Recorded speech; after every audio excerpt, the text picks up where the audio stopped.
This is a test. Can you hear me? Yes, we can hear you. Can you hear us? Yes, thank you, sir. I'm just requesting interpretation rights for Spanish. Thank you.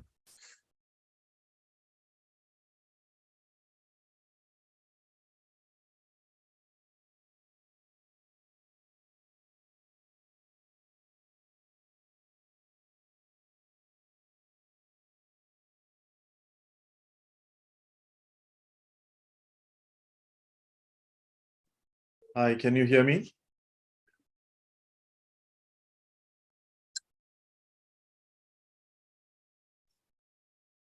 Yes, Deepak, you're audible. Thanks, Dushyant. Thank you.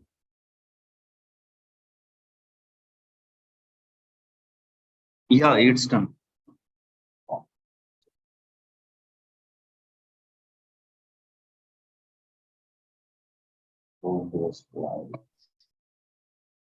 I just checking my connection as well. Loud and clear, Nalin. We can see you as well as hear you very well. Thanks.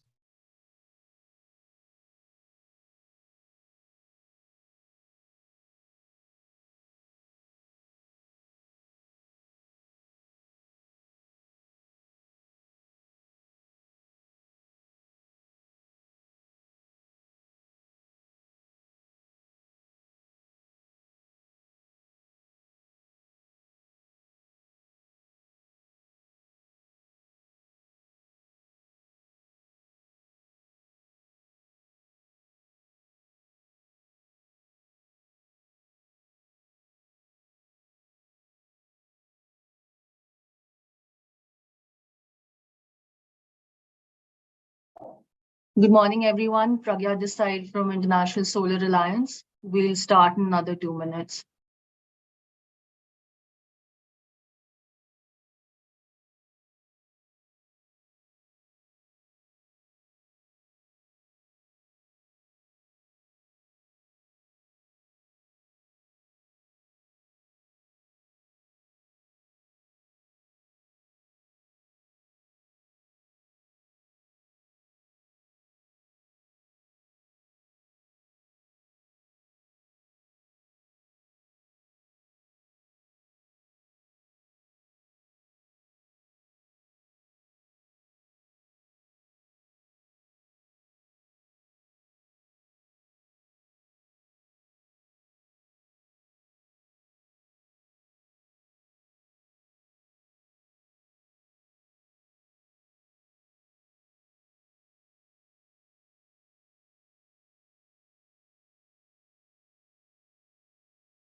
Good morning, everybody. This is Joshua Wycliffe. I'm pleased to welcome you all today to a virtual session of the event that we were meant to have at ISA Zone Pavilion at the India Energy Week. Due to heightened security reasons, we have not been able to, we've had to now completely go digital. And I thank you very much for taking the time and also being flexible and accommodating yourself for that. I want to especially thank the panel, the two of them who are here, and for the time that they have put together and be able to present it today. I'd like to start off today by just giving an introduction on what we're about to talk today and what we're about to deliberate. One of those things that we at into the International Solar Alliance have focused a lot in efforts is to address the investment and the financial requirements that we see in varied markets around the globe, particularly particularly in Africa, as we look at it. Today's agenda will cover why there is a challenge and what is it that we require to do. So if we have to decide what is it that we have to require to do, we need to first look at what the challenge is before we can address the challenge. So SolarX is yet another product that's come in, but in a very special way. We're able to address this challenge and gap that we see in the market. And so what we are doing today is through SolarX, we're structuring SolarX to be able to provide support and be able to fix this gap in various pockets of the globe where we require investments, where we require investment money going in and the issues and the risks that go along with it. So we're going to be talking about it and how we would propose the next steps in being able to address through this very rare, unique product called the SolarX Grand Challenge. Up on the screen, you have the sector as a whole, and you see 733 million people still do not have access to. Can you just keep the screen as is so we can go through this? I think it's moving on its own. Shobita, can you? Yeah, just leave that on that screen. So we will discuss that. And then when I say next, you can change it. Thank you, Shobita. So as we see up on the screen, the stats are pretty much clear. 733 million people do not have access to modern electricity or clean cooking methods. And 2.4 billion people still use fuels that are detrimental to their health and, of course, the environment. 87% of greenhouse gases are emitted by the production of energy, and 76% of the global population has least access to electricity. So those are stark examples of where the world is today and how much we are dependent on fossil fuels to power our economies around the world.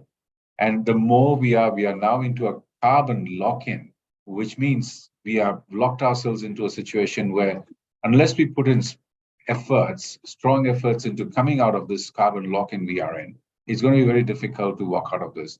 And it is our hope in ISA that products like SolarX and the grand challenge that we put in, being able to evoke, being able to bring in investments, being able to startups and entrepreneurs to be able to look at these figures and be able to do something about it, bring in the investments, bring in their ideas, bring in the concepts, and be able to progress this great idea of SolarX. The crisis in Africa, as we see today, 640 million Africans are experiencing scarcity of energy. And of course, per capita, the consumption of energy, as you see on the screen, is 180 kilowatt hour. And yet, with this kind of need, if you look at the startup ecosystem in Africa, less than 1% of global venture investments were attracted by startups in Africa. So, that's the gap. And that's exactly, it's like hitting the nail on the head. So if that's the gap, let's address it. And with the startup ecosystem, another side of the story is it's only concentrated in 4 countries. And what happens to the other economies? What happens to the other Africans? So if you're looking at an inclusive energy transition, then no one should be left behind, but we make sure that everyone comes along in the journey, and we are able to take them up into the startup ecosystem. So not just Africa, when this is done successfully, we can extrapolate it to other parts of the world. Next slide, please, Shobita. So the International Solar Alliance is organizing a global startups challenge, like I said, to attract entrepreneurs from within the region. So they are able to put in their efforts, put in the investments for their region as we see. So we would also look at attracting global investments into solar energy sector. So Africa then becomes a hub for investments. So we also like to catalyze the solar adoption rate, motivate innovators, researchers to add value to the solar sector, encourage national focal points to invest more in the startup ecosystem enablement. When I say investment, it is, of course, indeed resources, funds, and monies, but also put in efforts, put in time, put in resources, put in also human resources, and of course, innovation into how to bring in more investments into the solar sector in Africa. So make Africa energy independent and reduce dependence on fossil fuels resources. That's the only way we are going to come out of this carbon lock-in that we find ourselves in. And so this SolarX product is meant to identify key innovations that can unlock ourselves from the carbon lock-in that we find ourselves in. And as mentioned on the slide, the first leg of the SolarX, which is for Africa, was launched in Africa late last year, November 2022, during the COP27. Next slide, please. So that's the process flow that you see on the screen. The structure of the challenge is, as you see, the process flow when it was launched, and we've now opened up for a grand challenge. And we are inviting entrepreneurs, young entrepreneurs throughout Africa to come in and bring in their concepts and be able to provide tailor-made solutions to their own countries, to their own geographies. And then we would be shortly, that the Grand Challenge closes end of March. And in April, there will be a special panel that will be shortlisting the entries and declare a winner. And the declaration of winner would happen soon after, somewhere around in July. So there's a declaration of the winners, and then that success would feed into other programs, other SolarX programs in other geographies as well. And we intend to launch the next edition in COP28 in Abu Dhabi, in UAE. So parallelly, while this is happening, what ISA is also doing is linking with other partnership groups, building capacity and global outreach, because we do recognize if we just do it on our own and we let the market do it on their own, the capacity isn't there. So ISA builds the capacity to be able to handhold these winners and be able to attract further investments and further interest into this market, and also, of course, replicate this into other global markets and reach out to global investors, so Africa is not left on its own.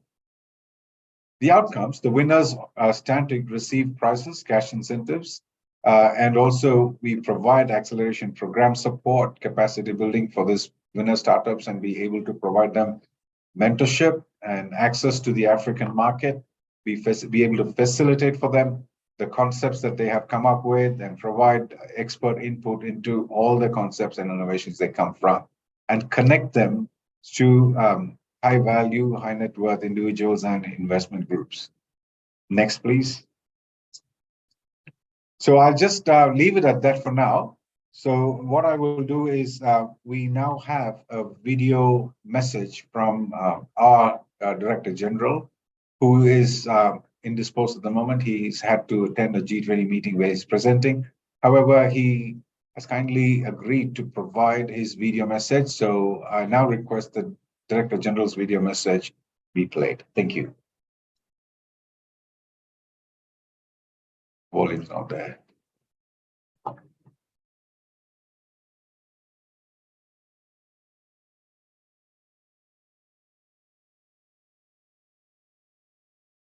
Shobita, let's pause it. We can't hear the video.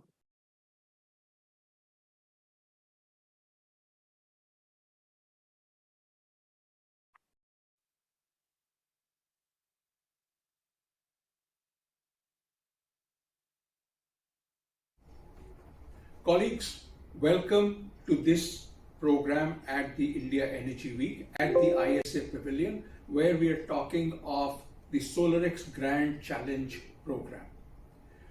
We have learned a great deal in this country about how to pull startups so that they come into the renewable energy space. We would like to do the same across the world.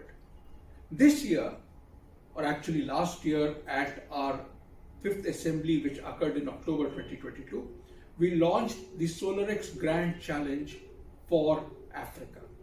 In this, we want to identify up to 20 startups across the African continent in the solar area. What we want to do is to identify these startups and then provide them with the kinds of skills that are necessary to pull in capital for their own development and for the projects that they work on, to pull in the technologies that are needed, and to build their own brands. I would very much like to see that each of these companies becomes an Amazon of tomorrow, or to use an Indian metaphor, something like the Renew Powers of tomorrow. So, what is it that we are looking at? We are looking at bootstrapping these startups, bootstrapping them in the areas that I spoke about, which is technology, financing, and opportunities for them to do business. We have startups in India, not just in renewable energy, but across the economic spectrum, who have done this successfully. Our partner in this venture is Invest India, who has been a leader in enabling this ecosystem of startups to come together. We look forward to work with Invest India, to work with each one of you to see how this program can be made successful in a different geography and pull resources into Africa, in this particular case, for the purpose of building up solar investments. We look forward to this discussion, and I invite all of you to contribute so that this becomes a meaningful program. So without further ado, let me ask our partner, Mr. Deepak Bagla, to address the audience and talk about Startup India, Invest India in general, and about the process that is happening on the SolarX Grand Challenge as well. Thank you all very, very much.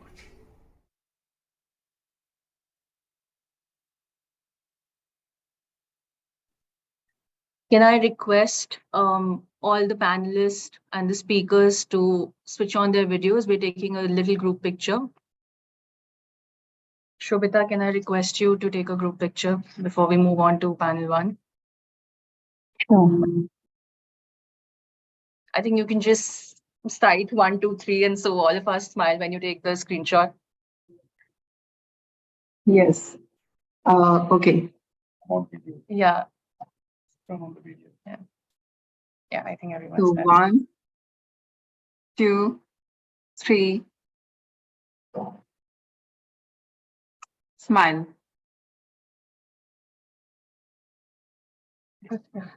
Thank you. We'll move to panel one now. Joshua, I'm handing it over to you. Okay. Thank you. And also on behalf of the DG, let me once more welcome you all to today's SolarX event. I'm now delighted to invite the two panelists for this session that we have. And I also have the privilege of introducing both of them today. We have with us today Mr. Deepak Bagla, the Managing Director of Invest India and Wiper. Mr. Bagla has a professional career of over 3 decades with the World Bank, Citibank, and private equity, having responsibilities across Europe, Africa, and Asia. He's currently the Managing Director and CEO of Invest India, the National Investment Promotion and Facilitation Agency, promoted by the Government of India. Invest India is also the execution agency for Startup India and the Prime Minister's Science and Technology Initiative. He is a member of several high-level government committees, including FinTech and Innovation. Mr. Bagla was on the investment committee for the Funds for Startups and is on the advisory board of the government $7 billion fund of funds for MSMEs. He's also a special invitee to the Prime Minister's Science and Technology Innovation Advisory Council. Mr. Bagla has a bachelor's degree with honors in economics and St. Stephen's College in New Delhi, and a dual master's in international diplomacy and international trade finance from the School of Foreign Service, Georgetown University in Washington, D.C. He's also the president of the Geneva-based World Association of Investment Promotion Agencies with a membership of over 105 countries. More importantly, Mr. Bagla was also conferred the Grande Ufficiale dell'Ordine della Stella d'Italia by the President of the Republic of Italy. So I have much pleasure, Mr. Bagla, to invite you to this session, and we invite you for the session, and also we invite you to stay back and listen and also contribute to the other speakers that you have, but we're so delighted that you're able to offer your insight into this rare product that we have. And we thank you and your team for the support that they have, the supportive role that they've played with our team here at the International Solar Alliance. The other panelist we have today is Mr. Vikas Bali, the CEO of IntelliCap Advisory. Mr. Bali has close to 25 years of experience spread across management consulting and industry roles. At IntelliCap, he's focused on developing innovative business models for the majority markets, scale up enterprises, and contributes towards solving the jobless growth environmental across the developing world. Mr. Bali is closely works with clients like Shell Foundation, Hans Foundation, WBG, Shakti Foundation, FH1360. Most recently, he's overseeing the digitalization of women-centric value chains in rural India by creating a coalition of rural women, processing industry payment banks, MFIs, etc. Prior to his appointment as the CEO of IntelliCap, Mr. Bali was also the global head of consulting, leading a team of 40 plus people working across India and Kenya. Prior to joining IntelliCap, Mr. Bali was working with Accenture Strategy as Managing Director, Head of Products Industry Group. He's also worked with Dense Networks, Tata Sky, and A.T. Kearney. Mr. Bali has completed his postgraduate diploma in management from IIM Calcutta with strategy as a major subject of his study. He's completed his bachelor's in engineering from Vivekananda Institute of Technology. So, Mr. Bali, I welcome you as well. Thank you for taking the time and being here with us and for your contribution and also for your partnership with our team here at ISA. We are sure that your insight today will make a big difference as well for our team and for those who are listening in today.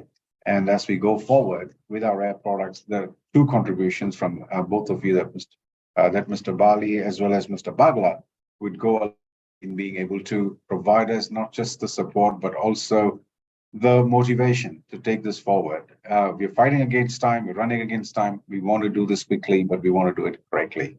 So in welcoming you both, I also welcome all our audience, all those who have joined us virtually. So now let me hand over to the panel for their presentations and their contribution. We'll start with Mr. Bagla first. Thank you, Joshua, and thank you for getting us all together. First, I must compliment you, Dr. Mathur, and your exceptional team. I think it's been an absolute pleasure for us, both at Invest India and also at Viper, to partner with you. The kind of work which has happened in such a short period of time and the impact which it is creating is actually quite visible now across the globe. And one of those things is what you presented, Joshua, which is the Grand Challenge. And you know, even in Egypt, it was so well received. And I've already started seeing some very interesting responses coming on that one. But I'll tell you the genesis of this Grand Challenge. And if I may just share with you, you know, we are a young startup country. We are actually just about January 16, 2016 is when the Honorable Prime Minister launched Startup India. So we're just about 72 to 84 months down the line, but it's been quite a remarkable story. In fact, the startup story of India, and if I may just take a minute on that, Joshua, has been now being looked at as case study in business schools. And there are two reasons why I bring it up. The reason why I bring it up is one, the ability to make an impact by the new ingenuineness, which is across the globe. And the second point is that it can be done in a very short period of time. And I think these are the two important elements which we are looking at. And especially in the space in which you are functioning, ISA is now taking the lead in probably the most important dimension of our existence, which is energy. And this is a dimension which is going through a rapid transition. So to be able to get hold and get your arms around this rapid transition, to keep the momentum going and at the same point of time, to bring in an impact, I think ISA is doing a phenomenal job on that one. And one of the elements of the Grand Challenge is the ability to be able to bring both those elements into it. For us at Startup India, Just in about 84 months, you know, we are number 3 in the world in number of unicorns, number 2 in the world in number of startups, and number 1 in the world with new startups adding every day. Specifically on energy, let me tell you, this is one of the most vibrant sectors in the Indian startup ecosystem. And if I add energy, e-commerce with it, and fintech, I think that would be about 2/3 of the entire landscape, even though we have 58 sectors across which Indian startups are working. Just to put it a little bit of numbers, over 2,300 registered startups with the government are currently focusing on providing solutions for energy. It's a big number. And these are just the ones which are registered with us. I'll tell you 2 very interesting and heartening parts of this one. First, I must also add that just in the past 7 years, this space has grown over 10 times. So it's not just one of the fastest growing spaces, but more interestingly, close to half of this number of 2,350, over 1,050 startups in renewable energy space have at least one woman director in a senior management position. The gender inclusion in this one is a very interesting aspect. But the most interesting aspect, and another very critical one for me, is when I look at it, that more than 55% of my startups, the Indian startups in this space, are from tier 2 and tier 3 cities. This is where, Joshua, your challenge makes it so important.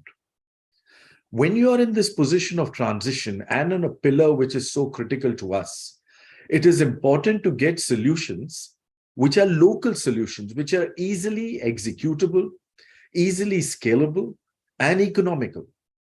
That means they have to be relevant to the region and the area from which they will be executed. We can share those successes across, which is what we will also be doing. But your challenge brings up and encourages those localized solutions to take shape. And if I may just take my last minute on that one, you know, for example, we are getting some very interesting solutions even in the Indian context. I have a startup which has now started using rice straw and cattle manure to create batteries, sodium-ion batteries. And the sodium-ion battery performance which they've come up are at par with the Leon batteries, and they are much cheaper. And this can all be used from localized material. Not only is it more frugal in innovation, but it is also more impactful, easily scalable, and easily executable. This is just one of those 2,350 ideas which we are currently working on. And these are the kind of solutions which this grand challenge is now going to be throwing up across the globe for all of us. So with that, let me compliment you yet again for getting us all together, and to you and your team for doing a tremendous job and for giving us the opportunity both at WIPA and Invest India to work together on this. Back to you, Joshua. I've taken my time.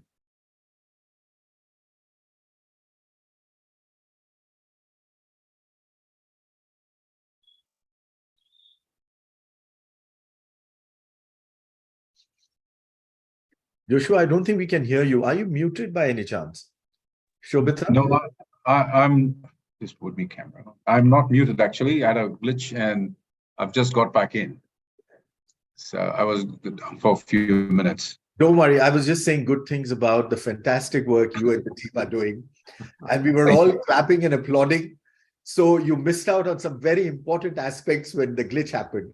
But I'll send you this recording. But truly, Joshua, you and your team are doing a tremendous job. Back to you. Thank you very much. Thanks a lot. Thanks for those kind words. And again, once more, let me thank you and your team for the excellent, amazing partnership that you have provided. We are amazed at the work that we have been able to carry on at such a short time. We'll now move to our next panelist, Mr. Vikas Bali. If Mr. Bali could now take over and be able to share his contribution this afternoon. Mr. Bali. Thank you very much, Joshua. I hope I am audible. First of all, let me Let me recognize that the Director General, Dr. Mathur, and ISA, the rest of the institution, have been doing a fantastic job in helping the world transition to a much better place, much better than what we have received it. So when the history is written, I'm sure Director General and ISA will find their due place in their contribution in helping the Earth sustain itself for that much longer. Coming to the topic at hand, I think this is really something which is very close to the Avishkar Group and Intellicap, who I represent. We have, over the past 20 years, since our initiation as a set of initiatives to bring together products and services for the underserved communities and to help transition the world towards a much more cleaner environment where people, planet, and profits can come to a better harmony. So this topic at hand is extremely close to our heart. As an institution, we have been focusing on the bottom of the pyramid, the other 3 billion, and looking at how clean energy solutions, how water sanitation solutions, how waste management solutions can be put together in order to create a much better living environment for all the citizens of this planet. So a remarkable initiative, which is extremely well placed and well timed from an African continent standpoint. I think the opportunity for renewables in general and solar specifically are immense. We have seen the significant transition that a steadfast policy intent towards renewables and promoting an environment of entrepreneurship has been able to create in India. And I'm sure the ISA and such other institutions will take a lot of learnings from India into Africa, where the opportunities are just beginning to showcase themselves. The whole approach of bringing in an entrepreneur-centric solution to the problems that we are trying to solve for is absolutely a great one to take. The whole approach of entrepreneurship-centric requires a 4S approach, in my opinion, which is search, seed, support, and scale enterprises. Search stage is where you are in the SolarX challenge, where you're trying to identify entrepreneurs and enterprises who are trying to leverage solar and address the issues of the planet. After having searched for these enterprises, you will need to follow a 3-step process, which is seed, support, and scale. The seed part is extremely critical for young entrepreneurs. It provides them the initial capital. And our experience has been that along with promoting everything else, a culture of angel investors is extremely critical in order to take the seed of entrepreneurship and help it blossom into a large tree. So as you think about SolarX, do think about how you could help the angel networks proliferate in the African market. The second S after the seed is supporting the enterprises, and one needs to support these enterprises through knowledge, through networks, and help them think through their business models, help them make connections with access to markets, access to financiers, access to large corporates, access to technologies, access to a whole host of things. So helping them structure their supply chains, their business models, understand consumers, help them think through the right kinds of products and services that they should set up is something that I'm sure you will think about as you look to expand this entire initiative. And the last bit is scale. In my 4S theory of search, seed, support, and scale enterprises. And the scale naturally comes through the right kind of financing. The financing could be in the form of debt, it could be in the form of equity, it could be in the form of structured products, in combining debt and equity, for example, mezzanine products. And this is something that will really help the enterprises be able to scale up and deliver the impact that we are all looking for them to deliver. More than 1 billion people on this planet still are energy starved, and the role of entrepreneurship there across the various segments, be it the utility scale solar, be it in this space of commercial and institutional, or last but not the least, at the last mile, presents some very, very interesting challenges. The journey of India itself has showcased that commercial utility scale solar is come of age, and I'm sure that the business models can be transferred from India into other markets as well.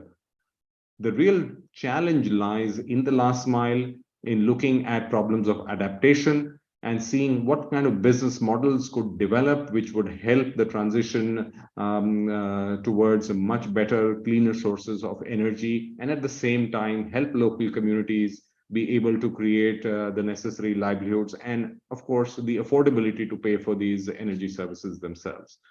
So to summarize, I think the journey that you will see going forward is one of search, seed, support, and scale. You've started on a very, very ambitious plank of trying to identify 20 enterprises.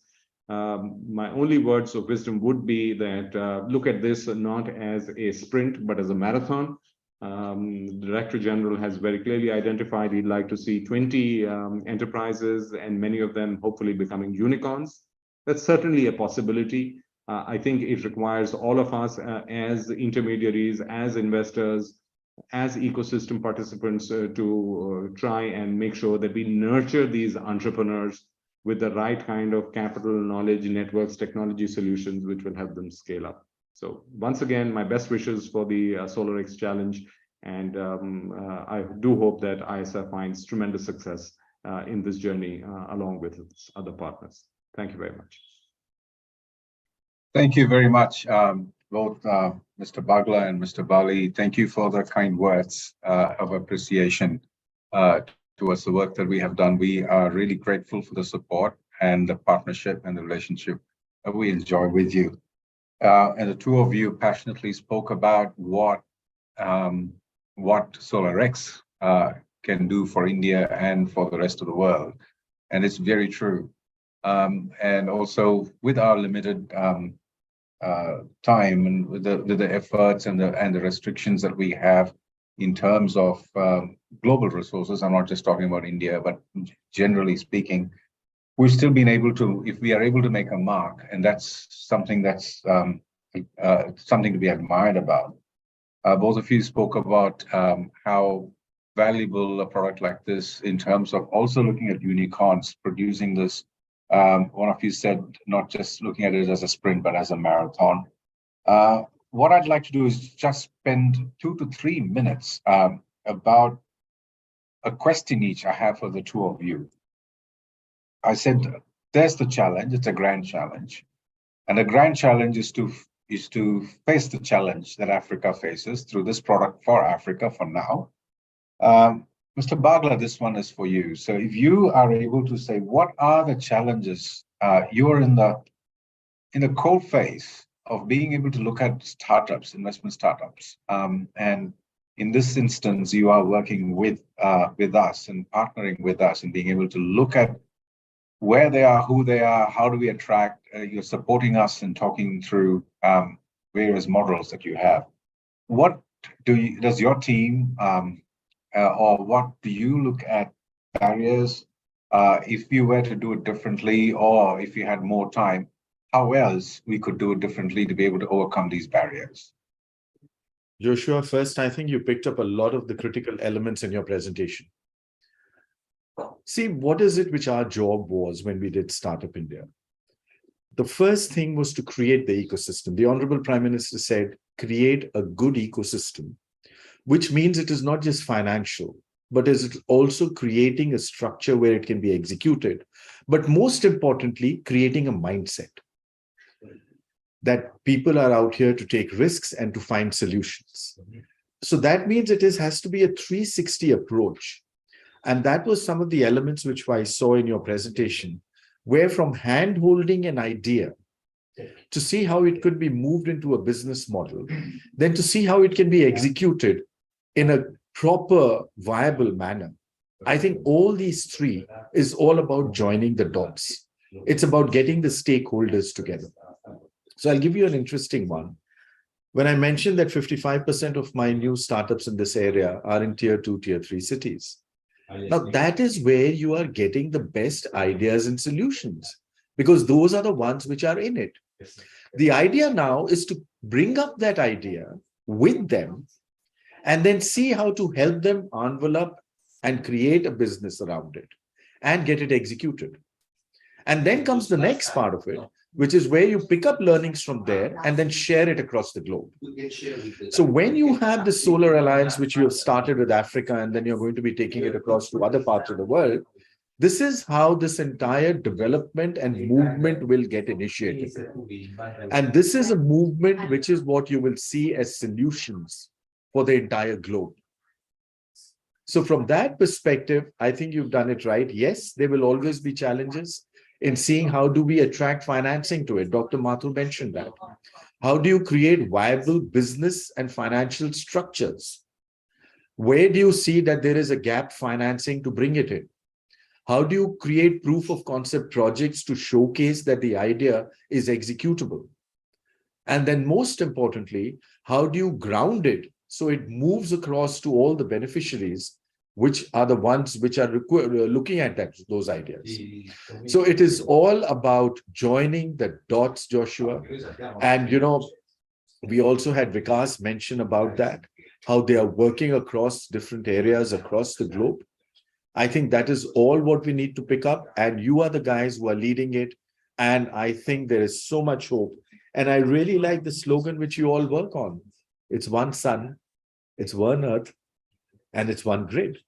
And look at it from the G20 perspective, where we are talking about one earth, one, family, and one shared future. And this is that shared future where you are the main protagonists, and we are all here assisting you in that amazing journey. Thank you, Joshua. Thank you so much, Mr. Bagla. That was really nice words that we heard from you. Thank you so much, and we appreciate it. Thank you for the motivation that we picked up from what you've said. And I'm glad today is not the end of that, and we will continue to work with each other going forward.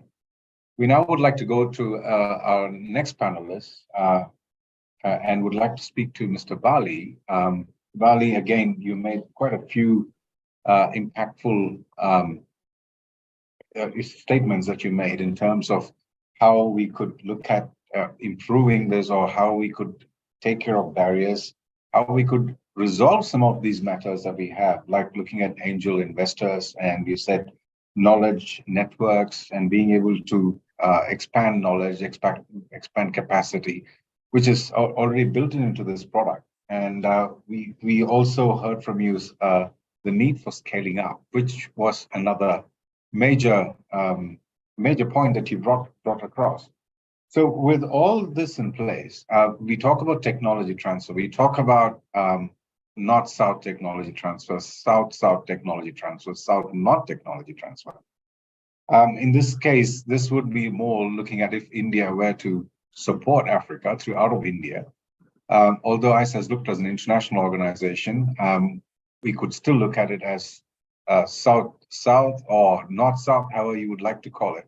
One of those things we look at is when they say technology, talk about solar pumps, they talk about the technology behind it. But how do you think we could kind of include the capacity building and knowledge as if not technology transfer of knowledge and capacity building as well? Because India has learned through its innovations. Going back to what Mr. Bagla said, tier 2, tier 3 cities have brought in the concept which is far superior than many other concepts we see around that. How do you have an advice to not just ISA, but to everyone who's here with us in being able to transfer this in the most effective manner? Sure, thanks for that. That's a great question, Joshua. Ultimately, we as an institution are trying to build bridges for the global South because we do believe that the answers of the global South have to be found in the global South. Maybe the solutions, the idea of the solution generates in the global North, but the contextualization and converting it into products and services which the local communities in the global south could pay for have to be answers that have to come from the global south themselves. So clearly there is a huge opportunity of learning from each other. And these learnings are not just unidirectional. It's just not India taking its learnings into Africa, but it's the other way around as well. So just for instance, at one point in time, the pay-as-you-go models were actually very interesting models which were developed in the other parts of the world, and that could have been brought into India. Now, guess what? With the development of the JAM Trinity, India with UADAI, Aadhaar is now in a position to actually export the entire learnings on the digitization journey. So it's a relay race that all of us learn. Ideas can originate in some other part of the world, and our countries who take them on board have the right intent to get them executed, could then transfer the learnings back to other countries. So my simple point is, we need to build bridges across the global south, where there is a continuous flow of information and dialogue in terms of what's working, what's not working. And here the role of intermediary institutions becomes absolutely critical, be it the developmental financial institutions or the multilateral banks, that they need to create a bridge between the entrepreneurs in different parts of the global south who can learn from each other. They can be brought together into cohorts and saying, okay, here are the experiences of these business models in, let's say, India, where they have worked. And you bring a cohort from African countries where they're still fledgling or they're trying to develop their business models. So create that bridge, create that platform where people start talking to each other. Once the entrepreneurs have made that initial break in terms of conversation and knowing who to connect with, that's where then the next step will take forth, where they will, having thought through and learned from each other, evolve their business models such that they will want more access to technologies, which can then help in creating joint ventures between companies across different parts of the planet, and so on and so forth. Then the entrepreneurial journey will clearly take forth. The last point that I wanted to leave on the table is that ultimately financing is extremely important to grease the wheels and get the flywheel effect into action. And there again, I think different countries are at different stages of learning. We in India have seen the maturity of the utility scale solar. We've seen that equity came in 10, 15 years ago, and it's now a very, very well established business model, and debt, institutions providing debt can come in very, very easily. Can we short circuit this journey, this learning, and take it into Africa and other parts of the planet? Similarly, the experiences that different parts of the planet have had from consumptive loads, mini grids, to actually productive loads, and can we then create a platform where different enterprises can learn from each other? So to summarize, my short point is: A, create the bridge; B, get the entrepreneurs to start engaging with each other; and C, create that ecosystem where financial institutions can also learn from each other in terms of what products, what are the risks that they have experienced in different markets, and learn along with each other. So I think that's really a summary of what I would think that the institutions across the world need to do. They need to engage, they need to connect, and they need to collaborate. Thank you. Thank you very much, Mr. Bali. I like this when you said we need to engage, we need to connect and collaborate and take it forward. Thank you very much again to both the panelists. We are running out of time. We are, I think, 15 minutes out of time. Thank you so much for those valuable words. And I mean this from the bottom of our hearts. It's really been helpful listening in and some valuable points that we have taken. And I see that we have people from around the world sitting in on this. I was just telling Pragya, well, it's been a blessing in disguise to be able to have this virtually.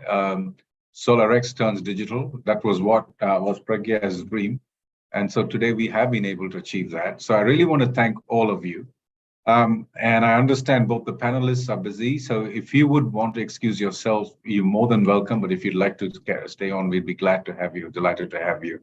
So we would now go to our second set, and I'll hand this back to Pragya. Thank you. Thank you so much. And let me also invite session 2 panelists who are the organizations that we are working with and who are the actual people who are working on ground. And it'll be a pleasure to hear from you as to the work that you're doing. And we have representation from WIPA, AMDA, Gogla, Invest India, Climate Connect, and Green Artha today. And before this, let me hand over to the moderator for this session, who's Mr. Alex, who's the private sector specialist in ISA. So Alex, over to you. Thanks so much, Pragya. And it's an honor to be a part of this and to join this esteemed group of people. As the private sector specialist, I think I'm really doing my best to help support private companies. And of course, I think startups across Africa are what we're trying to really engage with this. So I'm delighted to support Pragya and ISA and the Invest India team. And so with that, I'll move straight ahead. We've got an excellent panel here, discussion here today. And basically, the aim of this panel is to talk about how local innovations can support solutions in the entrepreneurial ecosystem in Africa. So how do we certainly have support from organizations like ISA, but how do we get local entrepreneurs to really build the solar ecosystem? And so with that, I'm going to hand off to Dushyant Thakur, who's from the Invest India, but also WIPA, the World Association of Investment Promotion Agencies, which is an association of organizations across the globe working with different countries on how to promote investments. So please do go ahead with your remarks. Thank you very much, Alex. And I think it was quite an insightful conversation. I'll quickly share my screen and try and do justice to the next 4 or 5 minutes or so. So I hope my screen is visible.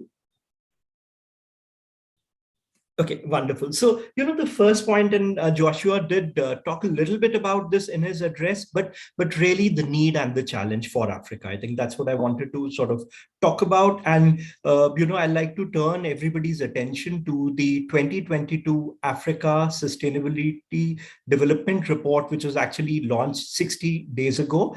And what it brings out is that clearly, COVID pandemic has adversely impacted a number of areas: poverty, inequality, education, climate change, energy, women and child development. It's very alarming numbers is what I would say. The Horn of Africa has seen climate change induced droughts.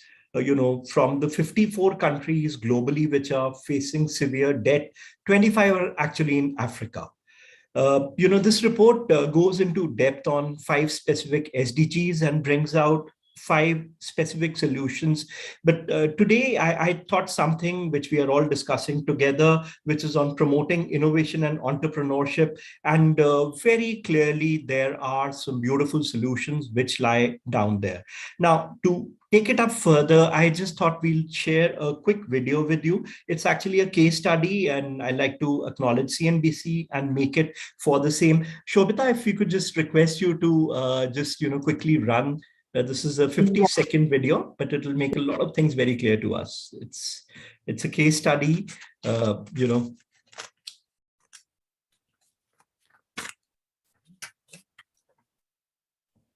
Climate change is affecting smallholder farmers all over the world. See, smallholder farmers rely on the rain to grow food, but with the rains becoming more unpredictable and more unreliable, their farming is also becoming more unpredictable and more unreliable. Today, SunCulture is the largest solar pump distributor for smallholder farmers in Africa. So the way that it works, we use a solar panel that's installed on the roof to harness the power of the sun. That then goes and charges a battery, and into the battery is plugged a solar water pump. The solar water pump goes into the water source, pipe that goes up from the water pump into the irrigation, so into the sprinklers or drip irrigation. Having a consistent and reliable supply of water means that farmers can grow all year round. The product allows farmers to stop using diesel and petrol pumps, which emit carbon dioxide. Because of Sun Culture's success in Nairobi, Kenya, the product has expanded to other countries in Africa like Togo, Ethiopia, and Uganda. So the message is very clear. We don't need one or two solutions. We actually need hundreds and thousands of solutions. And like what Mr. Bagla pointed out, it is possible, and it is something the India experience has taught us. This is something which can be done in a very short period of time. WIPA, the World Association of Investment Promotion Agencies, is delighted to partner with ISA for this beautiful initiative. Very quickly, just talking about 3 or 4 quick points around WIPA. We have Africa as WIPA's largest member base. It's basically the investment agencies from across the world, but Africa is the largest base. We have in our consultative committee most of the UN organizations, World Bank, OECD, ILO, ICC, and all of it. So we have the right people who are making the noise on sustainable investments, guiding us and working closely with us. While a lot of those countries may not be also members, but WIPA has a very deep focus on LDCs, the least developed countries, and we are at any point of time running 2-3 focused capacity building projects on it, and also the deep focus on sustainable investments. WIPA is also the founding partner of the World Investment for Development Alliance, which was launched at a WIPA UNCTAD session at Davos. Startups is what we're talking about. Again, this is something which WIPA is focusing on a lot. This is all some excerpts from the World Investment Conference in Geneva in September. ISA partnered there. They did a few events at that time. The message is pretty clear. We all need to work together. WIPA has an MOU with International Solar Alliance. We've been a part of the Grand SolarX launch. And it's all about creating startup ecosystems in each of the countries. Each country will require its own solutions, but bringing in the investment promotion agencies from each of those countries into the loop, using them as one of the key pillars about it, is what we are focusing on. We are one by one connecting with each of our members, bringing IS into the loop, and ensuring that SolarX Grand Challenge actually helps making and helping African countries reach their SDG goals sooner. Thank you so much. I hope I did justice to the time. I'll just stop here. Thanks so much, Dushyant, and we're very excited to be working with WIPA on this SolarX Grand Challenge. Moving on, so another organization that we're working with is the Climate Collective, which is supporting us. They've done fantastic work all around the world in supporting startups across the climate space, and I'm very happy to welcome one of the co-founders, Nalan Agarwal. So please do take it away, Nalan. Thank you, Alex. And thank you, Dushyant. That was quite nice to see all the work you're doing. I'll take about a few minutes just to showcase some of the work we're doing so everyone gets a sense of the Climate Collective. I'm just sharing my screen. I think it's just loading. I think you can see it now. All right, good. Great. So as Alex mentioned, we are the Climate Collective, and we're very happy to support ISA and Invest India in one part of the SolarX Challenge, which is looking at identifying and sourcing high promise startups in the SolarX Challenge. Just a quick snapshot of what we do at Climate Collective. So we are an ecosystem builder, and we've been growing the climate tech startup ecosystem in South Asia for the last 6 years. There's about 860 startups that have gone through any one of our 63 accelerator programs. A large majority of these are in energy, mobility, plastic waste. And there's a few other domains that I'll come to that in a bit. We've done this analysis for about 200 startups that have gone through our programs. They've raised about 160 million post graduating from our programs. We've been around since 2016, formally incorporated as a Section 8 in 2018. We did the first solar hackathon in India back in 2016 as well. We're largely, so far at least, have been South Asia focused. We've run a few programs in Southeast Asia and Africa as well in the past. But increasingly, we will step up our structured expansion in Southeast Asia this year and East Africa next year. We ran the first African Adaptation and Resilience Accelerator in 2022 with Climate Kick and BII, formerly CDC. As ecosystem builders focus on climate tech, we have a large kind of community of stakeholders, aspiring entrepreneurs, startup founders who are working on climate tech. There's technology innovation is a key part of what we look when we support startups. Of course, investors, corporates, and government entities.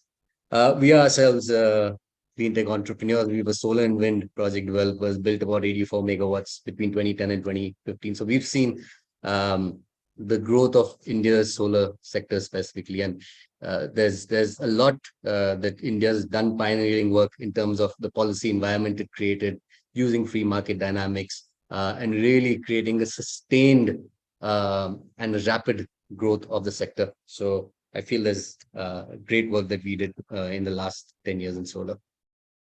We are now building what has now become the largest accelerator platform in South Asia, and hopefully as we expand into the global South as well. Here's a quick kind of approach that we take. Dushyant, you mentioned the ecosystem building that's required at the country level, and we absolutely focus on that as well. So we work on entrepreneurship development before you even become a startup. Then once you become a startup, we work on acceleration and industrial decarbonization. So we see the ecosystem as startups as the supply side, the demand side largely coming from corporate and increasingly from consumers. But at least in India, pipelines are largely B2B, and then the capital to fuel the growth, and a lot of work around community development. So in the interest of time, I will not get much into this, but we have a startup school. We have 4 kinds of accelerators that we run. We have 4 investment support platforms, and we run lots of events to engage with the community. Broad spectrum of domains that we worked in. Now, the earlier stage programs are wide, and as we get further downstream, we become much more narrowly focused, but across energy, carbon, waste, natural resources, and industrial management. 2 key partners for us: New Energy Nexus, California Clean Energy Fund, and Climate Kick. So we're South Asia partners for Climate Kick, and we are also New Energy Nexus India as a JV. A bunch of others as well. I'll stop here. We have a young and growing team, and we look forward to working with the rest of the ecosystem. Yeah. Thanks, Alex. Back to you. Thanks so much, Nalan, and we're looking forward to you working with you and the Climate Collective. With that, I'm going to hand off to the Africa Mini Grid Development Association, and we're delighted to have Grace Perkins here. Hopefully, some of the startups that we nurture as part of this program will eventually become AMDA members. So very happy to have you share what you do and how you're looking forward to supporting solar startups in Africa, or continuing to do so. Thanks so much, Alex. I hope everyone can hear me. My name is Grace Perkins. I'm the Operation Director for AMDA, the Africa Mini Grid Developers Association. I'm also just going to try to share my screen. So as mentioned, AMDA, we're an industry association. Let me see if I can get this into full screen. We're an industry association representing private sector developers, mini grid developers and operators across Africa. We have 42 members of these mini grid companies. And I'm just trying to do 2 things at the same time. Oh, there we go. So we have 42 mini grid companies across 19 countries in Africa. And we were really set up as a way to become a unified sector voice for the mini grid industry in Africa. So we work really closely with financiers, equity investors, debt providers, as well as governments and donors to help improve the business environment for mini grid companies across Africa. I just wanted to provide, a couple pieces of oversight and insight into kind of what AMDA is doing these days. Our main focus is improving policies and regulations that, like I mentioned, affect the business environment for mini grids in Africa. We want to increase investment into the mini grid sector, and we're really a third big part of our work is to share much needed mini grid sector data, primarily through our benchmarking African mini grids report, which can be found on our website. And just to kind of give you guys a sense, I know we're setting the stage and we're really excited to be working with ISA and SolarX on this challenge. So some of our insights that our data shows, as of December 2021, there are about 400 mini grids installed and operating in Africa with over 78,000 connections. To date, mini grid developers have installed a capacity of about 7,000 kilowatts or about 7 megawatts of capacity through mini grids. And a key metric for our sector is average revenue per user, or ARPU. ARPU. Our benchmarking report shows that for all the sites commissioned before 2019, monthly ARPU is currently at $8.30, which is, as in comparison, previous AMDA reports have shown that ARPU was around $4.29 USD. So I just wanted to share that as kind of context setting and to show that the mini grid sector is increasing over time. It's becoming more profitable, it's growing, and I know that I don't know if everyone has seen the latest World Bank report, but in September 22, when World Bank's ESMAP report came out, it showed that, in order to power about 490 million people by 2023, we're going to need 200,000 mini grids built between now and then. So I think I just wanted to demonstrate kind of the scale of what we're working on and what specifically our members are working on, and hopefully some of the winning companies under the SolarX challenge. And I think with the time that I have left, I just wanted to communicate a couple key pieces of information about the mini grid sector.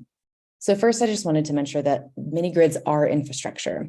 So they are, something that's put into the ground and need to be treated as infrastructure projects with the right type of financing. We, in our sector in Africa, for the mini grid sector, we compare our electrification journey really often to the rural electrification stories of Europe and Africa, where rural cooperatives were able to expand to universal access through 35-year debt at 2% interest rates. So I'm really excited about the initial amount of funding through the SolarX challenge, and I think we have to continue to think, if we have some successful mini grid companies, to allow them to reach scale, they're going to need the appropriate type of financing that would allow infrastructure to continue to grow. As mentioned before, I mentioned about the growing ARPU. I just also wanted to kind of set the stage for the mini grid sector. So we're really excited to say that we're seeing site level profitability. So these individual mini grid sites, often of them, what's great about it is that site level profitability is happening over time. And one of our members, Husk Power, has recently announced that the company has become EBITDA positive in its two main markets, India and Nigeria. And we expect to see more announcements from our AMDA members as this goes on. And so I think just to kind of tie up my last point here, I think that, Dr. Mathur in his video talked about building the Amazon of tomorrow through this challenge. And so thinking about the growth potential for mini grids, thinking about the appropriate type of financing, thinking about mini grids as infrastructure to reach some of our really ambitious electrification goals, we're going to need programs that focus on scale. So this is going to be helping those individual mini grid sites that have become profitable scale to a level of 40 to 60 mini grids per country, so more companies, including Husk Power and others, can continue to become profitable at a national level, as well as funding through donor funding and other projects, programs that are going to allow those companies to reach that scale. So we're really excited about where this is starting with SolarX, and thank you so much for having us as part of the program. Thanks so much, Grace. Really appreciate your comments, and it's fantastic to hear about the progress your members are making. And we look forward to maybe not just making an Amazon, but making, helping create dozens, if not hundreds of mini Amazons, let's say. We're going to leave questions to the end, so if people have questions, please get them ready for all the panelists after all six have spoken. Next up, we have someone from GOGLA, so the Global Off-Grid Lighting Association. And they also have a lot of members, which hopefully we can add to as part of this challenge. And Patrick is an esteemed colleague of ours who's been at events before, so we're very much looking forward to having him speak and hear more about GOGLA and their perspective on the Startup Challenge. Thank you very much, and I'm also going to share my screen. I hope this comes through Well, first, I really must say that we are extremely excited about this challenge and also very glad to be working with ISA and Invest India for this program. I think just to start off, some things that we've already seen, and I'll try and be quick on this. It is a fact, and I think it's been shared over and over again about the over 700 million people who either live without energy access or because of where they live are vulnerable, exposed to climate vulnerability. We as an off-grid sector do believe that off-grid solutions are going to be a very important component of being able to move these households and these communities both towards energy access as well as reducing their vulnerability to climate and climate change. GOGLA is a global association for the off-grid solar industry. We've been working for over 10 years to support our members to build their products, raise investment, offer their products to their customers across the globe, primarily in South Asia and India, as well as in Sub-Saharan Africa. And today we are quite proud that we believe that we can really impact these communities that we are all trying to reach. And has already been touched, and if you look at the areas that we're talking about for stimulating entrepreneurship and investment, and you look at where off-grid solar products are able to play a role, it's not just in energy access or lighting products, but now we are seeing increasingly more the ability and the potential to provide support for economical productive use in agriculture, in micro and small enterprise, and across multiple things, including in social. And for all these, we do need the products as well as the businesses to offer these products available. So GOGLA has been working, and when we look at the SolarX challenge, which is why I think we are quite excited about this, we know that to be able to meet our full potential, we absolutely need to unlock a lot of investment into this sector, but also a lot of entrepreneurship. And what do I mean by that? We will need that in every country and in every market that we need to have this impact, to reach these communities and make sure that the consumers have access to the products that they need, as well as the service to support those products. That we need to unlock the entrepreneurs right from the ground that are not only selling the products, but also supporting and providing the support for these products. But that whole ecosystem, from micro and small enterprises or local businesses to the manufacturers, the suppliers, and increasingly more if we are able to bring some of the other upstream activities, like up to and including manufacturing, if we can make that work in these local communities. But we have recognized that to date, there's a lot of high concentration in terms of the investment in the space.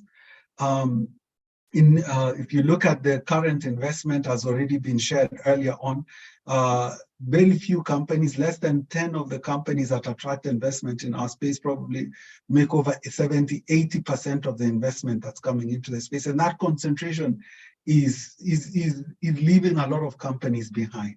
But beyond that, when you look at the performance of the locally owned and managed companies in this space, we see that the challenge and that disparity is even more, is even much more, it's more in this space. And we think that we will not reach universal energy access if we are not able to address that, so that we have an inclusive sector that every company, no matter where they are, is able to raise the funding and have the support to be able to scale and be successful.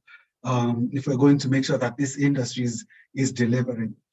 GOGLA to date has had a entrepreneurship program that we're calling Elevate, that's funded by Get Invest, that's really been offering specialized training and support to companies that are small in this space, that were all spread across East, Central, and West Africa.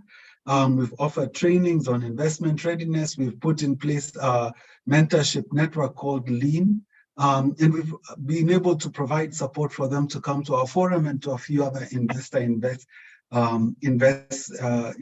to try and make sure that they're ready to raise investment, as well as put them in front of investors.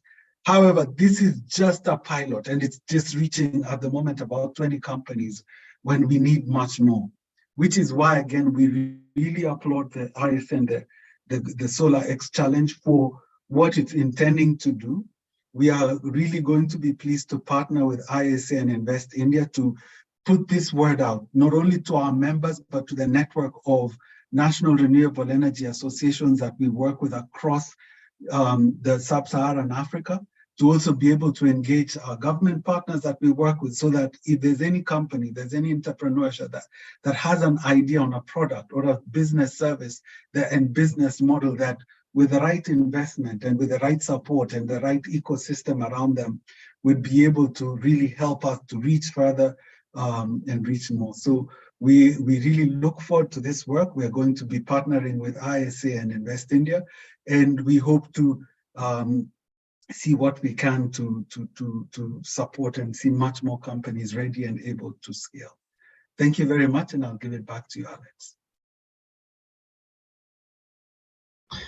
Thanks so much, Patrick. I mean, Gogla does fantastic work. I was at their conference in last year, and we're really hoping to work very closely with Gogla, and again to support the solar ecosystem, because as many of our speakers from India mentioned, once that ecosystem gets going, whether it's mini grids, whether it's utility scale, whether it's off grids, that solar ecosystem can really grow. And I would like to kind of do a brief plug here for the manufacturing workshop that I'll be hosting this afternoon in about 2 hours time. And again, it's all part of building that ecosystem, from the developers to the manufacturers to the financing and getting everything together. So next up to speak about financing is Starleen Sharma from Green Artha, and she's worn many different hats over the years, and so can probably speak to many different aspects of the climate tech space more generally. But I've asked her here to specifically talk about financing and the challenges climate tech startups, and specifically solar startups, face in terms of financing, debt and equity, and how challenges like this, the SolarX challenge, but also more generally how we can help unlock some of these financial barriers. So take it away, Starleen. Great, thank you, Alex, and thank you to ISA Invest India for hosting today, as well as to the fellow panelists. There's certainly been impressive work across the panel. When we look at SolarX, it's a really valuable initiative. I think it's a great opportunity for India's innovation ecosystem and mentality towards low-cost innovation to support other developing nations and in particular Africa. But also I think that there's a really fantastic opportunity for Indian innovators to learn more on how to approach the global markets through challenges like these. So kudos to everyone. A bit of information on Green Artha. We work at the intersection of climate innovation and climate finance. And really specifically what that means is we look at where are the white spaces in climate finance that are really needed to help climate innovations that are critical to the green transition to be able to be adopted and scaled. Specifically, we work with innovators, financial partners, and industry partners to achieve techno-commercial viability, market-responsive business models, and access to the appropriate financial tools, including both the investments we make, as well as partners that we have across debt, later stage equity, earlier stage equity. We do run a venture philanthropy fund through a partner. So we also look at grant funding and really looking at how to leverage different financial tools to meet what the market needs are. I think a very critical point to look at, whether we're looking at India, Africa, or otherwise, is really how do we leverage the technology, the financial and market insights to develop these models and push them through the phases of technology readiness levels, business readiness levels, and make sure they have access to both the industry connections that they need and the financial connections that they need to access capital. In terms of our own investments in the solar space, they've largely been with corporate clients, so we're not at liberty to disclose specifics.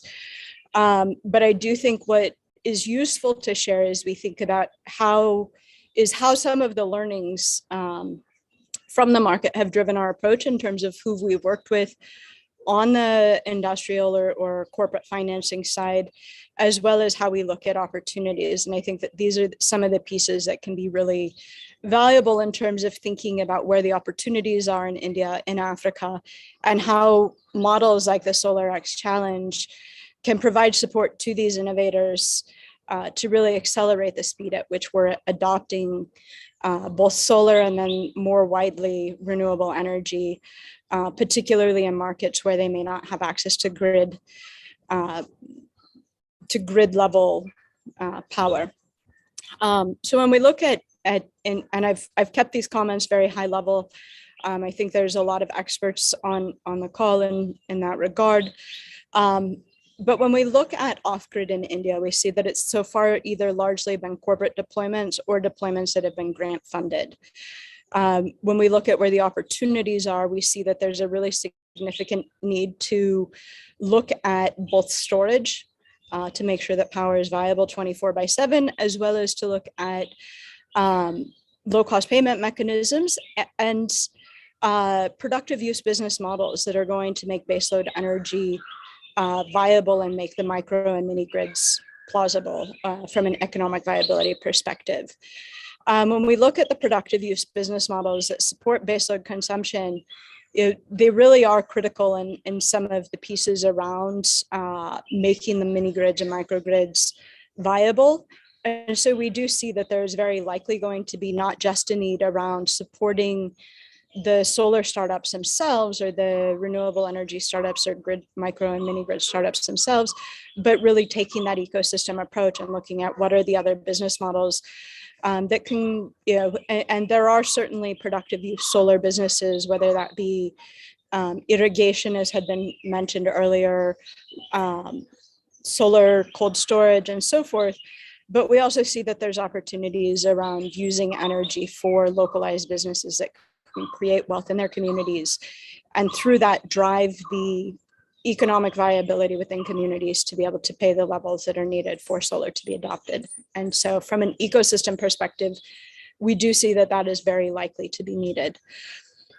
We think there's also very interesting opportunities or learnings that come from the on-grid solar deployments. Very largely the ones that have scaled to provide grid level energy have leveraged very meaningful business model and financing tools.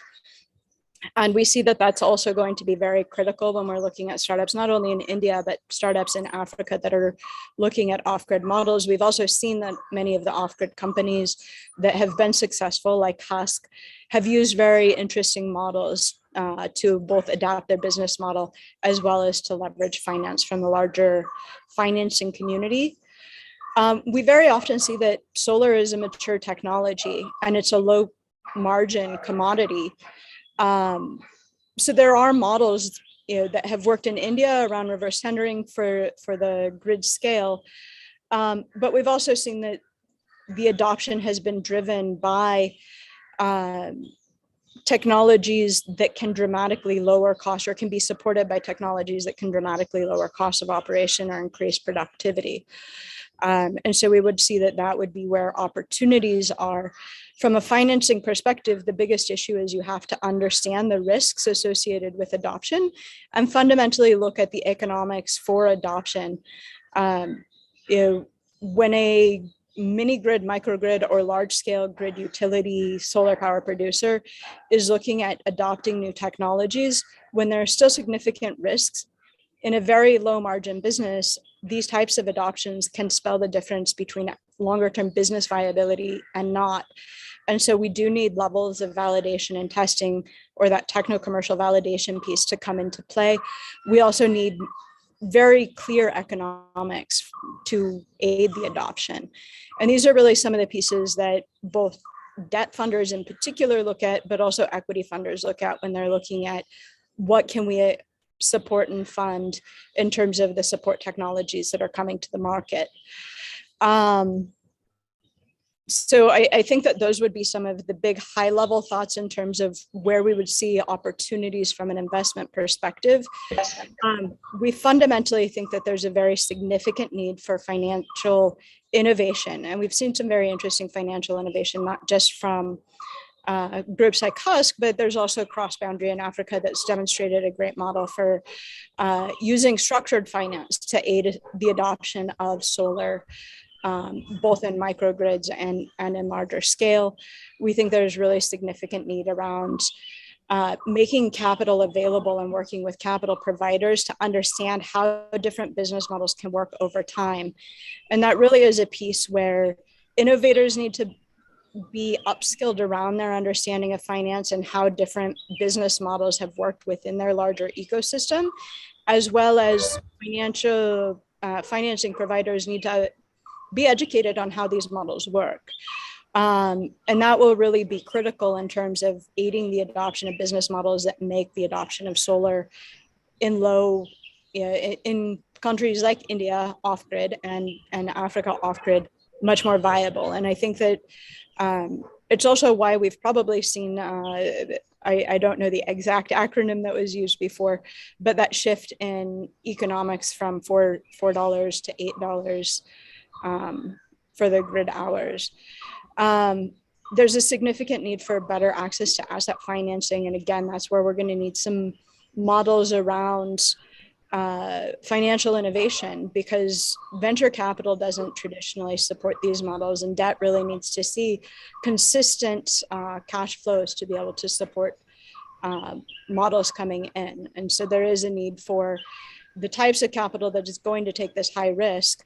Another area we see for some really meaningful opportunities when we're looking at grids that exist is securitization, which so far hasn't happened in the off-grid markets in India or in Africa, to my knowledge, but which is really critical to take these projects that maybe have been grant funded or maybe have been financed in the past, to pull capital back out of them, diversify the risk of owning those assets, and then create new asset capital pools for those asset producers to be able to expand and create new assets. And I think that in doing that, it also creates more comfort in terms of commercial investors coming in and supporting these models if they see that things like securitization, which are coming from mainstream capital markets, can be adopted. Finally, we think that insurance is a financial product that needs really significant innovation and adoption across these models to make them useful and valuable for the markets in which they're being adopted, and to reduce the risks and diversify the risks so that startups can be more successful in Thank you. Thanks so much, Darlene. I think that's a lot of really, really interesting examples.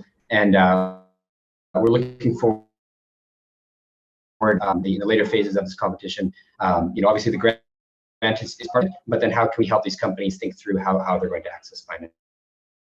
And with that, speaking of organizations that are going to support these startups, I'd like to hand off to Sujata from Invest India to share their perspective on the challenge and what.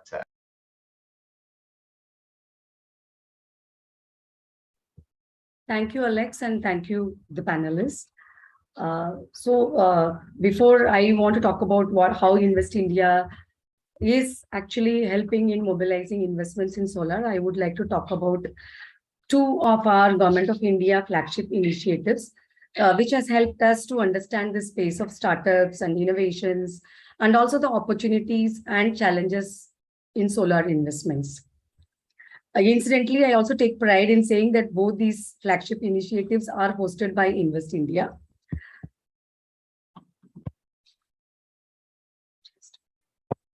The first being the Startup India initiative, which has been spoken about sufficiently by Mr. Bagla, who had the earlier panel session. So this is the flagship initiative by the Government of India, which was launched in 2016 under the vision of our Honorable Prime Minister, Shri Narendra Modi, with an objective to build a strong ecosystem for nurturing innovation and startups in the country. That is mainly to drive the sustainable economic growth and generate large employment opportunities. Today, if you see, the movement has spread across the length and breadth of our country, covering almost 665 districts out of the 766 odd districts in India. So that's almost 85% plus coverage, which is a matter of pride for all of us since last 7-8 years of tremendous work. So we have about 90,000 plus startups, out of which there are about 2,000 odd startups which are coming up in the renewable energy sector. And the growth in this sector is almost 10 times, which shows that one of the fastest growing sector in India. This also shows that we have a collective community commitment in achieving our net zero targets, and then thanks to various enabling policies in this area, which is also helping startups to come across with various innovative solutions. And also, as Mr. Bagla was also mentioning, if you have noticed that one is mostly the tier 2 and tier 3 cities are participating in this ecosystem with equal participation from women. That's a heartening thing to see, that women are not left behind, but they are also becoming equal partners in this whole movement, startup movement. So this is one area where we have gained tremendous knowledge and information and practices in running, developing and nurturing a startup ecosystem. The second initiative I want to talk about today is about Agni, which is accelerating growth for New India's innovations. Agni is again a flagship initiative under the Office of the Principal Scientific Advisor to the Government of India. It is one of the 9 technology missions under the Prime Minister's Science, Technology and Innovation Advisory Council, which we call as PM STIAC. And this is under the imperative of the Prime Minister's Atmanirbhar Bharat goals. So as you can see, the role of Agni is to actually find the most transformational technologies, de-risk them for scaling, and then find them demand. To do this, the mission engages with stakeholders controlling 3 commercialization levers. So one is that we are reaching out to emerging technology creators from technology startups, laboratories, and centers of excellence. Second is we are engaging with early adopters, right from enterprises, which are from multinational and also from India, then government and non-profits. The third is that we are engaging again with scaling partners, which includes manufacturers, MSMEs, venture financiers, and rural access organizations. So this helps the mission to create, navigate, and execute commercialization pathways for Indian emerging technologies, which overcome commercialization stalling risk. So what we do is like, how do we identify these emerging technologies which align with the nation's economic agenda and also the sustainability agenda, and then we help them to scale up, de-risk them, and then take them to the market. As you see that Invest India has partnered with ISA for the SolarX challenge. India being a developing country, we also face similar challenges as other countries, especially the African countries, our counterparts.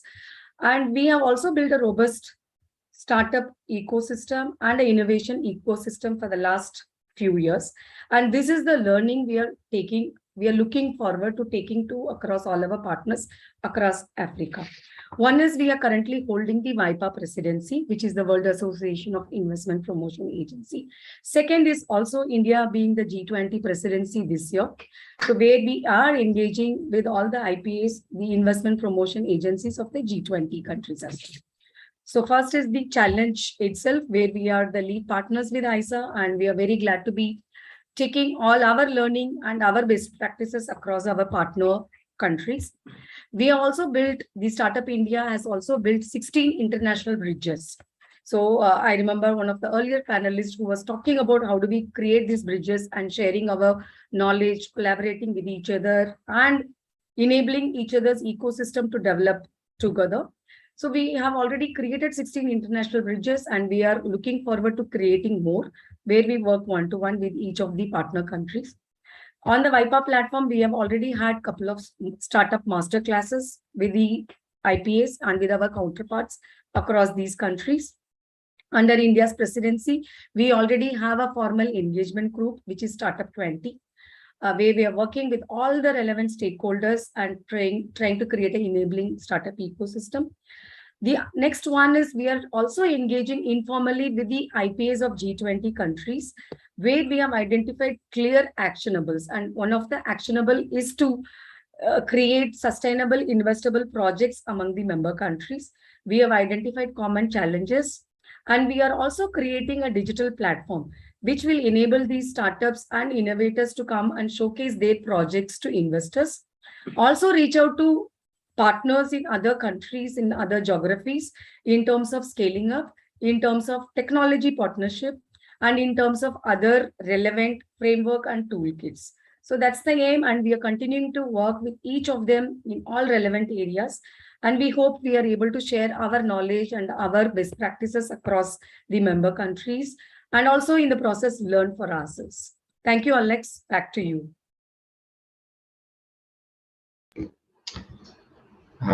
Thanks so much, Sujata. We're very excited and proud to be working with Invest India on this program. We do have a very brief amount of time for questions.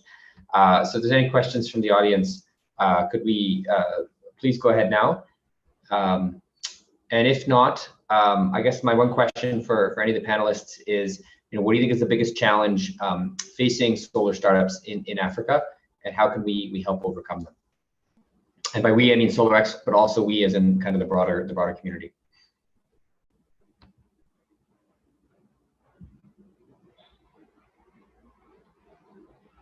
And go ahead, any of the panelists can start. Sujata, if you've got the floor, so feel free to start, but then any of the panelists can, Yeah, sure. So Alex, when we are working with our counterparts across Africa, one of the challenge we face is like, how do we create an ecosystem? And ecosystem, when we are talking about, it's not only about the startup culture, but it is also about the government and also about the local bodies. How do we create a enabling ecosystem in terms of capacity building, in terms of, say, understanding the whole ecosystem? So that's one of the challenges we face when we are engaging with them. And we are very happy that the need is already felt in these geographies. So we intend to learn and intend to apply the learning from other partners is there. So that is what we are trying to actually leverage upon and build on.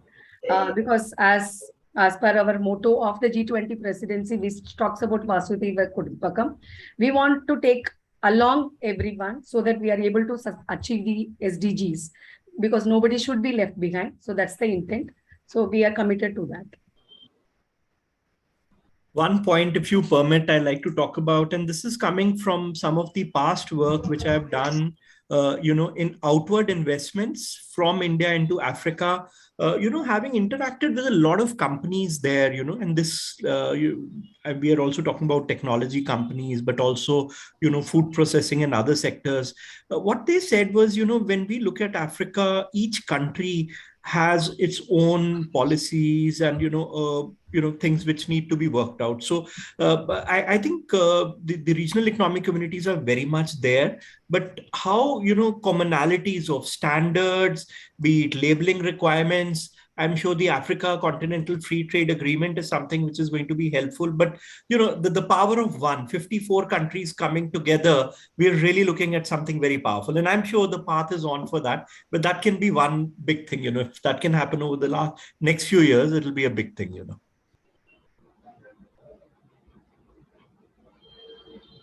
I think Nalin has his hand raised. Yes. No, so I just wanted to kind of echo what Sujata and Dushyant said and just add that the ecosystem is clearly important. Oftentimes for entrepreneurs, at least, it's a chicken and egg situation. Entrepreneurs want to see there's initial funding, there's follow-on funding. Investors want to see the best entrepreneurs that are coming into this sector. So you need signals from both sides to come in, and that's what we typically mean by creating the ecosystem, for these signals to emerge and for more of these collaborators or collaborations to happen. Having said that, as Dushyant kind of alluded to, Africa is so many countries, there's 54 countries. Each of them have their own challenges. What we've seen, Alex, if you think it's useful, I can share one slide which kind of talks about just, do we have the ability to do that? We're over time already, so if you can do it in like 20 seconds, then go ahead. Just about. Okay. Yeah. Just to show. We can also send the presentations out as well. So please, okay. We can share this all. Yeah. Sure, for sure. I mean, this is just to share amongst a sample of 200 startups that we looked at across Africa. I think Kenya, South Africa, Nigeria represent where a lot of it. So there's good merit in focusing on these to act as demonstration for other countries in the region. There's interesting startups emerging from Ghana, Uganda, Tanzania, and an emerging ecosystem in Ethiopia. Of course, Mauritius is sophisticated, but it's not so large for large ecosystem to emerge, but still for more sophisticated solutions to emerge, Morocco and Rwanda, and we're seeing the basic solution types right now across EPC, energy access, solar systems, cooling. And we'll see, of course, a correlation between the startup pipelines and the SME/VC funding sectors as well. So just like to stop there. All right. Well, thanks everyone for their participation, and it was really a pleasure to get all those different perspectives. This really is the start of the journey. We're looking forward to having further conversations. We will try and share the presentations and get further feedback. And with that, I'm going to hand it off to Pragya, or hand it back to Pragya for some last words. Thank you, Alex, and thank you to the panelists for such an insightful discussion. And I think just two quick updates from my end for the next steps. On 8th, which is day after tomorrow, we're holding an online session for the African National Focal Points of ISA. And if anyone's interested, you can send us an email and we'd be happy to send you the login details. It'll be a walk-in process as to how to apply to the SolarX Grand Challenge for African region. So feel free to get in touch. That's number one. Secondly, with Invest India, we're also hosting a number of capacity building workshops in the month of February and March. And this is going to be a hybrid mode wherein we would look to sit with the local entrepreneurs on ground and also work with the local associations in Africa. So if anyone's interested, again, feel free to reach out to us or Sujata and Dushyant from VIPA and Invest India, and we'll be happy to provide the details to you. But again, I think it has been a very insightful session. And thank you to the panelists for taking our time and bearing with us, and also, going digital on such a short notice. So thank you, everyone. Our apologies, but because of the security protocol, we couldn't really do an in-person event. But hope to see you all in person very soon. And let's make SolarX a grand success. So thank you again. Bye. Thank you.